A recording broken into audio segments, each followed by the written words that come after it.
Mabuti na lang, hindi ito nasirang pool namin. Maliligo ako dito. Dahil mababa pa yung tubig, kakargahan ko muna ata.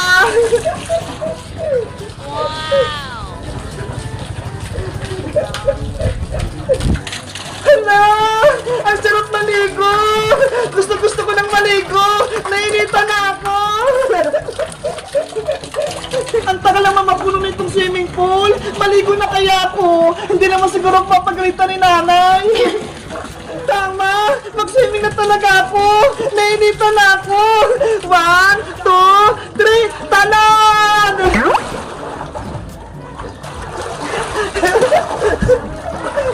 Ang sarap! Ang lamig ng tubig!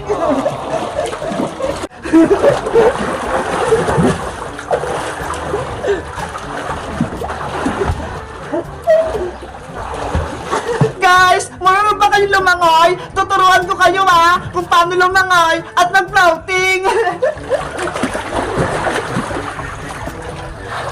Ganito lang yan. Una, huminga kayo ng malalim para lumaki yung tiyan nyo. Tapos, humiga kayo na parang ganito. Ayun na guys! Nag-floating na ako!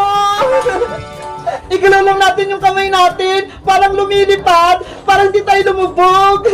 Parang ganito. Diba? Ang galing ko mag-floating. Panigurado, kayang-kaya nyo din.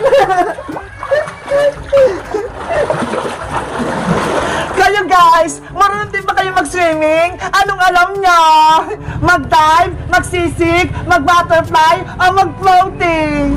Alam nyo ba, si Mateo, ang galing-galing niya mag-swimming. Minsan nga, tumatambling po siya sa tubig eh. Gusto ko sana siyang tularan, kaso hindi ako marunong. Ganito lang kaya ko ho, para akong sirena. Ngayong bakasyon, summer na, saan kayo madalas maligo? Sa dagat, sa swimming pool, sa sapa, sa falls, o baka naman sa gripo? May kwento ako, makinig kayo Kami ni Princess, naligo kami nakaraang Pasko sa may swimming pool. Muntikan na siyang malunod kahit mababaw yung tubig.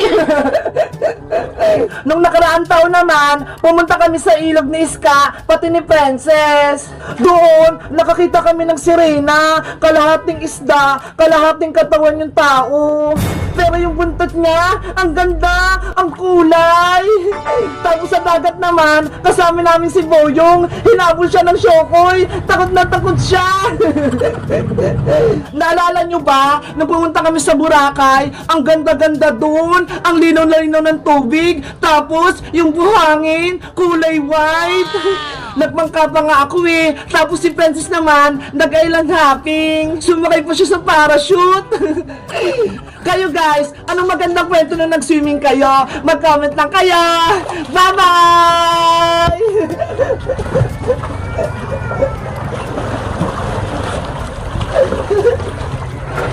Ang tagal naman ni Princess pati ni Iska. Wala akong kasama ritong maligo.